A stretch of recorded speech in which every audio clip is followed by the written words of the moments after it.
यीशु साहब, praise the Lord. क्रूस से ऊपर से यीशु के कहे गए 7 वचन अनमोल मोती की तरह है और एक एक वचन हमारे जीवन के लिए बहुत ही मूल्यवान है। और हम देखते हैं कि पहला 3 क्रूस वाणी यीशु 9 से 12 बजे के बीच में उन्होंने उच्चारण किया, और चौथा क्रूस वाणी जब अंधकार 3 घंटा छाया हुआ था, और बाकी के 3 क्रूस वाणी जब अंधकार हट जाता है, अंत में वो प्राण त्यागता है, यानी कि 3 बजे तक में, यानी 6 घंटा सिर्फ रहा। उसमें 7 बातों को उन्होंने जो कहा। आज दूसरी क्रूस वाणी पर हम चर्चा करेंगे, जिसमें यीशु मसीह को 2 अपराधियों के साथ में क्रूस के ऊपर में लटके हुए अवस्था में देखने पाते हैं, और दोनों अपराधियों का एक दूसरे के साथ वार्तालाप को देखते हैं। और यहाँ पर ऐसा लगता है दोनों जैसे डकैत थे, डाकू थे, यीशु मसीह की भी उसी श्रेणी में क्रूस कर में चढ़ा दिया गया। हम संसार के सारे लोगों का एक एक का न्याय करेंगे। सारे संसार के करोड़ करोड़ जितने भी लोग हैं, सारे लोग कोई ना कोई पाप में पाए जाएंगे, कोई ना कोई गलती में पाए जाएंगे, और हर एक कोई गलती का सजा पाने के हकदार हो सकते हैं, सिवाय एक व्यक्ति, वो तो यीशु मसीह था। और बाइबल हमें साफ साफ बताता है, इब्रानी 4 अध्याय 15 पद में, वो हमारे समान सब बातों में परखा गया, परंतु वह निष्पाप निकला कहता है। बाइबल कहता है, पहला पतरस 2 अध्याय 22 पद में कहता है, उसने कुछ पाप नहीं किया। हम यदि दूसरा कोरिन्थुस का 5 अध्याय 12 पद में देखते हैं, कहता है पाप को नहीं जानता था यीशु मसीह। हम यदि पहला यूहन्ना 3 अध्याय 15 पद को देखेंगे, उसमें कहता है कि उसमें कुछ पाप नहीं पाया गया। यानी बाइबल साफ साफ कहता है, जिसने न्याय किया पिलातुस, उसने कहा मैं इसमें कुछ भी दोष नहीं पाता। आज के 2 डाकू जो यीशु के बायां या दाहिनी ओर हैं, उनमें से दाहिनी ओर वाला डाकू के बारे में चर्चा किया गया, और खासकर लूका 23 अध्याय उसका 43 में, लूका 23-43 में, मैं तुझसे सच कहता हूँ आज ही तू मेरे संग स्वर्गलोक में होगा। ये प्रतिज्ञा दाहिनी ओर वाला डाकू से कहा गया है। ऐसा कहा जाता है कि डाकुओं के साथ उनको लटकाने के पीछे भविष्यवाणी जो पहले यीशु मसीह के लिए किया गया था, यशायाह 53 अध्याय 12 पद को पूरा होते हुए देखने पाते हैं। वहाँ भी लिखा हुआ है, वो अपराधियों के साथ गिना गया, यानी यीशु मसीह निष्पाप होते हुए भी अपराधियों के साथ, असल में खुद अपराध नहीं किया था, आपने अपराध किया था। आपके मेरे अपराधों के कारण से यीशु मसीह, यशायाह 53 का पढ़ेंगे, आपके मेरे अपराधों के कारण क्रूस पर चढ़ाया, घायल किया गया, दुख सहा, जितने भी उनके प्रति किया गया, ये आपके मेरे खातिर उनको सहना पड़ा। असल आपके मेरे पापों को लेकर वो क्रूस पर चढ़े थे। आइए हम देखने पाते हैं दाहिनी ओर वाला डाकू से जो प्रतिज्ञा का आज ही तो मेरे संग स्वर्गलोक में होगा, उसने क्या किया जो बाईं ओर वाला डाकू से उन्होंने नहीं कहा। ऐसा कहा जाता है कि दाहिनी ओर वाला डाकू का नाम जो है, हम आधार देखते हैं 3, खासकर एक्ट ऑफ पायलट, यानी पिलातुस का अधिनियम एक पुस्तक है। दूसरा पुस्तक एक तो है गॉस्पेल ऑफ निकोडेमस, यानी निकोदेमुस का ये पुस्तक है जो सुसमाचार, हालांकि नया नियम में शामिल नहीं किया, बाइबल शामिल नहीं किया गया, परंतु वो भी लिखा था। उसके बाद गोल्डन लेजेंड करके बुक है, जिसके माध्यम से इस डाकू का नामकरण कहा जाता है दिसमस। और दिसमस दाहिनी ओर वाला डाकू, जिसे गुड थीप किया तो अच्छा चोर के नाम से भी जाना जाता है, क्योंकि उनका बिहेवियर, उनका जो व्यवहार, बातचीत क्रूस के ऊपर में बहुत ही सीधा साधा, अच्छा, कोई भी ऐसी बात उन्होंने नहीं कहा जैसे कि बाएं ओर वाला डाकू। तो इस डाकू के विषय कहा जाता है कि यह पहले तो अच्छा इंसान था और समाज सुधारक था, और इस जिसे क्रांतिकारी कहा जाता है, क्रांतिकारी व्यक्ति, जो कि बाइबल में इनके बारे में कहा गया जेलोतेस ग्रुप, एक ग्रुप था जो लोग को समाज में सुधार लाना चाहता है, धार्मिक सुधार, सामाजिक सुधार को लाना चाहते, ऐसे लोगों को इस ग्रुप के सदस्य माने जाते, और उसी ग्रुप का ये सदस्य था।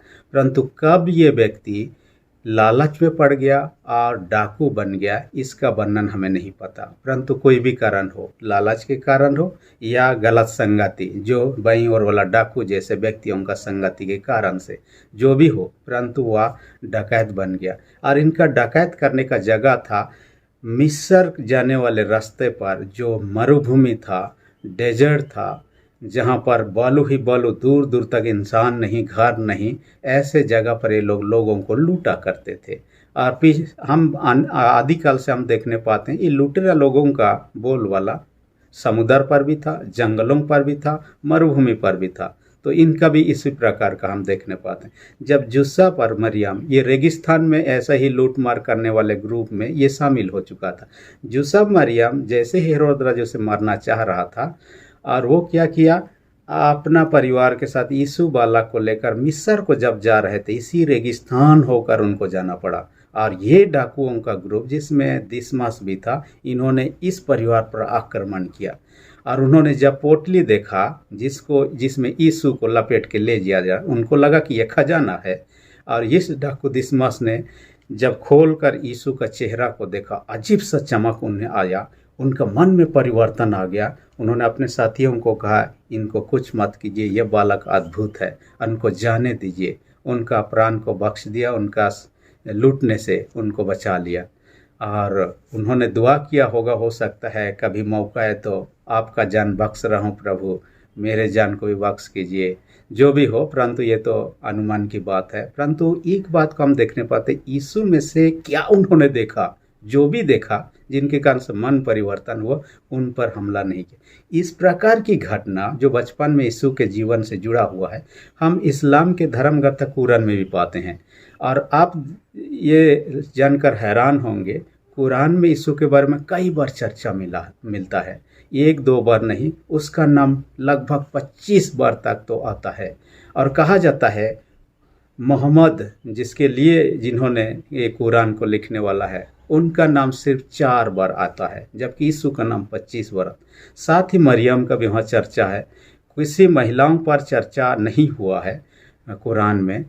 मरियम पर एक पूरा ही अध्याय या चैप्टर ही मरियम के बारे में लिखा हुआ। उस घटना में ऐसा कहता है, मरियम ने यीशु को जंगल में जन्म दिया। हालांकि वो शादीशुदा नहीं था, कुंवारी थी, परंतु दूसरा दिन जब अपने लोगों के बीच में उस बालक को लेकर आई, लोग उन पर आरोप लगाने लगे, बिन ब्याही कुंवारी स्त्री कैसे एक माँ बन सकते, ये तो पाप का परिणाम है। जैसे उन्होंने उन पर दोष लगाने लगे, 2-3 का इशू था, उन्होंने लोगों का जो सवाल पूछ रहे थे उनका जवाब देना शुरू कर दिया।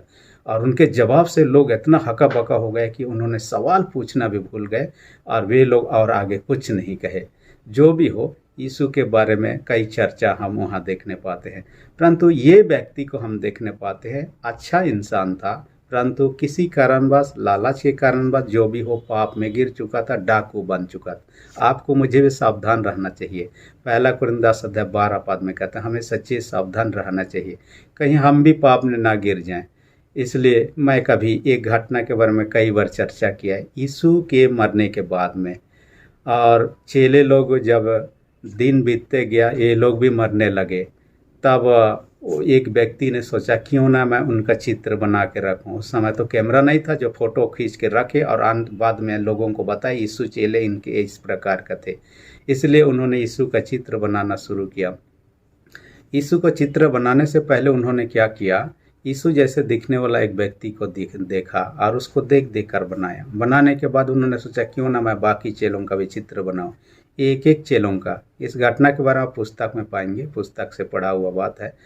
तो इसमें हम देखने पाते हैं एक एक चेलों का बनाते कुछ साल बीत जाता है। अंत में सोचा यहूदा इस्करियोती ने यीशु के साथ विश्वासघात किया, जो भी की विश्वासघात किया उसका भी चित्र बनाना चाहिए। उन्होंने सोचा ऐसे अपराधी किस्म का व्यक्ति कहाँ होंगे, उन्होंने सोचा जेल में होंगे, इसलिए जेल चला गया और वहाँ पर एक अपराधी को देखा, थोड़ा बहुत मिलता जुलता यहूदा इस्करियोती, उनको देखकर चित्र बनाने लगा। जब चित्र बनाने लगा तो वो अपराधी उससे पूछ रहे आप मेरा चित्र क्यों बना रहे हैं। बार बार जब शब्द का इस्तेमाल किया तब ये व्यक्ति चकित हो गया, पहले कब आपको देखकर बनाया। उन्होंने कहा कुछ साल पहले जब अब यीशु का चित्र बना रहे थे, मुझे देखकर बनाए थे। उस समय मैं अच्छा इंसान था, समाज में मेरा अच्छा नाम था, लेकिन मैं लालच में आ गया, अपने दोस्तों के साथ में चोरी हरी करना शुरू किया और डाका डालने का, और हमने उस ग्रुप के मेंबर बन गए। और देखिए उस डकैत दल हम पकड़े गए, उसमें मैं भी पकड़ा गया, अब जेल में पहुंच चुका हूँ। देखिए ये व्यक्ति जो कि कुछ साल पहले तो अच्छा इंसान था और कुछ साल बाद जेल में पहुंच चुका है। हम यहाँ पर दिसमस को भी इसी हालत के नहीं देखने पाते हैं। पहले कुछ साल पहले सुधार लाने के लिए वो आंदोलन करने वाला व्यक्ति था, जबकि वह खुद दूसरों को लूटने वाला इंसान बन चुका है। आप और हम सचेत रहें। आज ठीक है, कल हो सकता है कोई बुरी अभिलाषा हम में, पाप हम में घुस जाए, कई प्रकार के अन्याय अत्याचार हम कर लें, हमारा जीवन में परिवर्तन, हमारा सोच में हमारा गड़बड़ी उत्पन्न हो जाए। इनसे हमें सावधान रहने की आवश्यकता। दूसरी विशेष बात हम देखने पाते हैं दिसमस का पश्चाताप, यानी कि दाहिनी ओर डाकू, जो अच्छे डाकू के नाम से या पश्चातापी डाकू हम कह सकते हैं। पश्चातापी डाकू का पश्चाताप के बारे में कहा जाता है कि पश्चातापी डाकू जब उन्होंने देखा यीशु मसीह को, उन्होंने पहचान लिया ये तो उद्धारकर्ता यीशु मसीह है, और उसके सामने तो अपने आप को पापी महसूस करने लगा। जब बाईं ओर वाला डाकू यीशु पर आरोप लगाने लगा, दूसरे लोग जो वहाँ खड़े थे यीशु के विरोधी लोग थे, कहिए, जो उसे क्रूस पर चढ़ा रहे थे, वो लोग अपने आप को बचा ले, नीचे उतर ले, हम विश्वास कर लेंगे, दूसरों को तो बचा, अपने आप को बचा नहीं पा रहा है, कई प्रकार हंसी ठट्ठा करने लगे। उसमें ये डाकू भी शामिल हो गया। उन्होंने कहा तू तो मसीह है, क्या हम आपको और हमें नहीं बचा सकता है? उनसे पूछता है। तब दाहिनी ओर वाला डाकू से डांटता है, ये व्यक्ति निष्पाप है, बिना गुनाह किए दोष के कारण से सजा पर है, आप और हम तो दोष का सही सजा पा रहे हैं।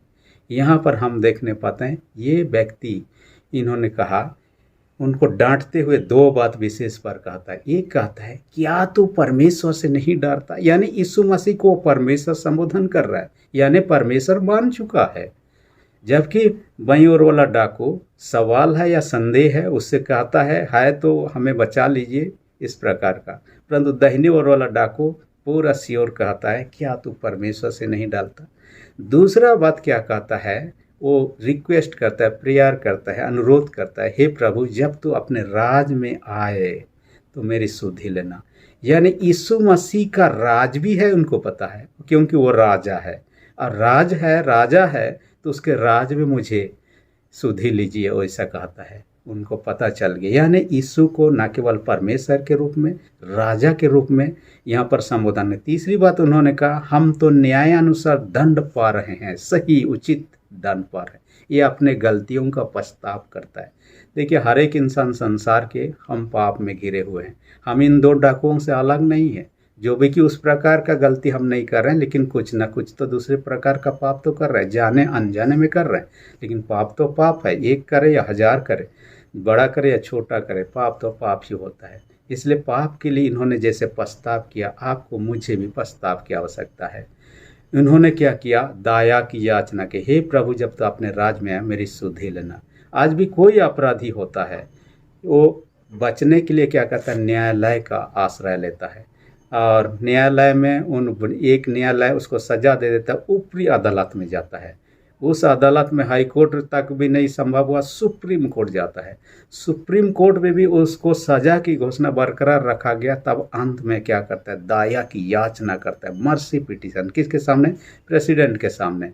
और प्रेसिडेंट को दया आया तो वो उनके प्रति दया दिखा सकता है या दिखा सकती है, और यदि उनको दया नहीं हुआ तो उनको सजा बरकरार बना रहेगा।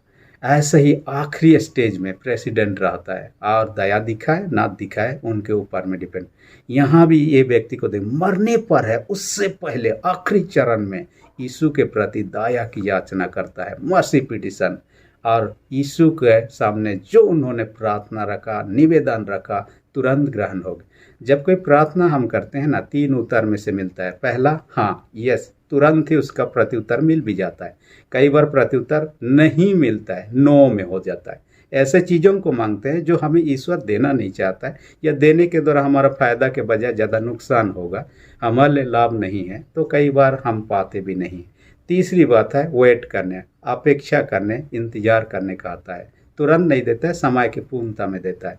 परंतु यहाँ पर देखने पाते हैं ये पश्चातापी डाकू तुरंत ही उसका प्रत्युत्तर पा देता, आज ही तू मेरे संसार लोक पे होगा, जो कि दूसरी क्रूस बनी में हम आज देख पा रहे हैं। उनको प्रतिज्ञा किया है। इसलिए आप और हम अपने पापों को मान ले। बाइबल कहता है, पहला जो 9 में कहता है, यदि हम अपने पापों को मान ले तो हमारे पापों को क्षमा करने के लिए धर्मी और विश्वास योग्य है। मैं कई बार जापान के राजकुमार की घटनाओं को चर्चा किया है। वहाँ का राजकुमार एक बार क्या हुआ था, अपराधियों के बीच में जेल में चला गया और उनको देखने के लिए, मिलने के लिए, जिनको फांसी की सज़ा हो गया था, अंतिम बार एक एक से मिलने लगा। जैसे एक एक से मिलने लगा, सब अपराधी बोलने लगे मुझे अन्याय से, धोखे से पकड़ा गया और मुझे सज़ा दिया जा रहा है, मुझे बचा लीजिए। एक अपराधी ने कहा हो सकता है मेरा जो गलती किया उसका सही सज़ा है, परंतु हो सके तो मुझ पर दया कीजिए। सब ने कहा हमने कोई गलती नहीं किया, अन्याय धोखे से हमें ऐसा सज़ा दिया गया। एक व्यक्ति ने कहा मैंने गलती किया, उसी का सज़ा है, परंतु हो सके तो तब उसके बारे में पता लगा जिसने अपने गलतियों को स्वीकार किया। जेल के अधिकारी ने बताया इस व्यक्ति ने क्या किया, उसका पत्नी पास में ही पानी लाने के लिए गई हुई थी और जैसे ही पानी लाने गई हुई थी, एक लड़का है उसको छेड़छाड़ करने लगा। दूर से देखा इस व्यक्ति ने अपने पत्नी को छेड़छाड़ होते हुए, गुस्सा आ गया, एक तलवार निकाला, दौड़ के गया। जो व्यक्ति छेड़छाड़ कर रहा था उसको मारने के लिए जैसे तलवार उठाई, उन्होंने हाथ जोड़ा लेकिन हाथ को काट डाला। जब खून निकालने लगा तो खून हाथों से हाथ जोड़ने लगा, मत मारिए कहने लगा। फिर भी उनका गुस्सा बहुत बढ़ गया था, उसको मार के ख़त्म कर दिया, जेल में चला गया। बाद में उसे पता चला जिस व्यक्ति को मारा उसका पत्नी, उनके जो छोटे छोटे बच्चे हैं जो कि अभी चलना फिरना सीख रहे, तो ये लोग अनाथ हो गए। उसका पत्नी इस घटना को सुनने के बाद में वो दिमागी संतुलन का बिगड़ चुका है, पागल हो गई है। और इस तरह बातों को सुनने के बाद बहुत उनको अनुताप हुआ, अपने गलतियों का एहसास हुआ। थोड़ा कंट्रोल की रहता गुस्सा, उनको मारता नहीं, हो सकता है थोड़ा थप्पड़ पर मार भी देता, परंतु ऐसा नहीं कि पूरा ही मार डाला, परिवार ही तबाह कर डाला। और ऐसा उन्होंने अपने गलतियों को एहसास किया, इस कारण से राजकुमार ने कहा इनका फांसी की सज़ा को उम्र कैद में बदल दिया जाए। यानी कि इनको, बाकी लोगों को तो तय समय पर फांसी की सज़ा, परंतु इस व्यक्ति का सज़ा को उम्र कैद में परिवर्तन किया। उम्र कैद एक निश्चित अवधि तक रहता है, उतना आने के बाद में अंत में वो अपना नॉर्मल लाइफ व्यतीत कर सकता है, जो भी हो, परंतु उन्होंने उनके प्रति दया दिखाएगा, अपने गलतियों को स्वीकार करने का। हम अपने पापों को मान ले तो हमारे पापों को क्षमा कर ले, धर्म और विश्वास जो है वचन कहता है। इसलिए हम भी इस डाकू समान अपने गलतियों को माने। तीसरी बात हम देखने पाते हैं, अपस्तापी डाकू किस वजह से नष्ट हो गया, इनको उन्होंने पश्चाताप नहीं किया, ये सच बात है। देखिए दोनों डाकू यीशु से समान समान दूरी पर थे, माने उसके करीब में दोनों थे, लेकिन एक ने पछतावा किया। इतना नज़दीक होते हुए भी, अंतिम घड़ी में भी उन्होंने यीशु को सही रूप से नहीं पहचान पाया, अपने गलतियों को नहीं पहचान पाया, अपने गलतियों के लिए पछतावा नहीं किया। दूसरी विशेष बात हम देखने पाते, इस दुनिया में और कैसे अधिक जिए उस पर उनका ध्यान है, जबकि दाहिनी ओर वाला डाकू हम देखने पाते, पछतापी डाकू, वो स्वर्ग में अपने लिए, अपने राज में मुझे स्मरण कीजिए कहता है। यानी कि दुनिया की चीज़ों में और कुछ दिन रह कर, हो सकता है लूटने पाटने जो भी करना है करना चाह रहा था पछतापी डाकू, परंतु पछतापी डाकू स्वर्ग की ओर उनका नज़र था। और हम देखने पाते हैं कि उनका जो भी हो, लेकिन वो तो क्षमा पा लेता है, एक नहीं पाता है। एक डाकू उसका निंदा कर रहा है, दूसरा डाकू क्या कर रहा है, यीशु का तारीफ कर रहा है, इसने कुछ भी पाप नहीं किया है। देखिए एक डाकू सांसारिक चीज़ों पर मन लगा रहा है, एक डाकू आत्मिक बातों पर मन लगा रहा है। यह दोनों में काफ़ी फर्क दिखाई दे रहा है और हम भी ऐसा ही हैं, इन दोनों के समान है। वहाँ जितने भी भीड़ इकट्ठे थे, आप जानते हैं एक ग्रुप के लोग यीशु कैसे मर जाए, जबरदस्त उसे क्रूस में चढ़ा के मरने वाले। दूसरा ग्रुप के लोग, वो लोग थे यीशु के समर्थन में थे, जिसमें मरियम, उसके बंसालों में मरियम मगदलिनी, यीशु का एक चेला यूहन्ना और दूसरे लोग भी आए हुए थे। यानी दो ग्रुप के लोग, ऐसे ही संसार के लोग दो ग्रुप में हैं, जितने भी है सब पापी है, परंतु दो ग्रुप, वो जो पश्चातापी लोग हैं, वे जो अपश्चातापी लोग हैं।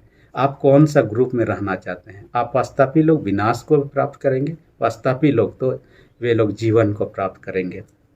देखिए यहाँ उससे प्रतिज्ञा क्या, आज ही तुम स्वरलोक में, स्वरलोक के लिए आरामी शब्द में क्या किया, स्वरलोक के पैराडाइज में से लिया हुआ है। और ये पैराडाइज के लिए आरामी में जो अर्थ निकालता है उसमें कहता है कि ऐसे बागान जो होता है, ऐसे गार्डन जो होता है जिसमें सुंदर सुंदर पेड़ पौधा फूल फल हो और जिसमें घेरा हुआ हो, जिसमें राजा अक्सर अपने खाली समय पर टहलता हो। और जिस व्यक्ति से भी प्रसन्न हो जाता था अपने पास उसको बुलाता था मिलने के लिए, तब उसी बागान में या तो गार्डन में उनके साथ में घूमा करता। यानी ऐसे गार्डन की बात करता है। यानी स्वर्ग में ऐसा ही बगीचा है, सुंदर फूलों, फलों और पेड़ों वाला जगह है। और वहाँ पर जो जाना चाहता है, भाई डीजीएस दिनकरन जो इस दुनिया में नहीं, आपने गवाही में ऐसा बताया। उनके एक मित्र थे, वे क्या किए, एक बार यरूशलेम के टूर में चले गए और वहाँ चले गए, उनका पैसा ख़त्म हो गया। ख़त्म होने के बाद सोचने लगे मैं यहाँ से कैसे जाऊँगा, यानी वहाँ खाएगा क्या, घूमेगा क्या से, और वापस कैसे आएगा। तब उन्होंने एक बिसाप के नज़दीक के यहाँ बिसाप के यहाँ चला गया। अब बिसाप से अपना परिचय बताया, मैं ऐसे ऐसे आया था, सब खत्म हो गया, मैं क्या करूँगा, कुछ उपाय कीजिए। बिशप ने कहा चिंता करने की बात नहीं, आप जहाँ रह रहे हैं वहाँ से होटल से आ जाइए, मेरे घर में रहिए, जहाँ जहाँ घूमने का आपका योजना है मेरा अपना गाड़ी से आपको घुमा लिया जाए, आपका घर जाने का और आपके यहाँ रहने के समय खाने का मैं सब इंतजाम कर देता हूँ। उसी के बदौलत वो सकुशल अपने यात्रा को पूरा कर तो वापस आ पाया। कहते वो बिशप से नहीं मिला होता, अपने देश अपने गांव को लौटने के लिए उनके पास समस्या था और यहाँ आना मुश्किल हो जाता। वैसा ही स्वर्ग को जानना चाहते हैं, अपने गलतियों के लिए पछताव। वहाँ पर सुंदर सुंदर घर है, सुंदर फूल है, जो बागान है जहाँ यीशु है, उनके साथ रहेंगे, हम टहल सकते हैं जैसे कि स्वर्गलोक की प्रतिज्ञा किया है। इसलिए आप चाहते हैं और हम चाहते हैं आज ही पछताव करें, प्रभु पर विश्वास करें। परमेश्वर ऐसा करना आपकी मेरी सहायता रहे। आमीन। हम प्रार्थना के सेनाओं के जीत पिता आज के वचन का हमसे बातें किया होने दे, यह हमारे जीवन के लिए लाभदायक होने पाए, शिक्षा की बातों को व्यवहारिक जीवन में काम में लाने सके। जो भी सुन रहे हैं सबों को अपने स्वर्गीय आशीष से भर दे। जितने बीमार उनको तेरे हाथ में रख दे, यीशु के सामर्थ्य लोग से हर एक बीमारी को दूर कर दे। जिनके विश्वास कमजोर उनके विश्वास को दृढ़ मजबूत कर, प्रार्थना यीशु के नाम से मांगते हैं, आमीन। अब तक यदि आपने मेरे चैनल को सब्सक्राइब नहीं किया, इसी घड़ी रेड बटन को प्रेस करके सब्सक्राइब कर दीजिए और जो बेल आइकन निकलेगा उसे प्रेस करके ऑल पर सेट कर दीजिए, ताकि आने वाले वीडियोस का नोटिफिकेशन आपको समय पर मिल सके। धन्यवाद।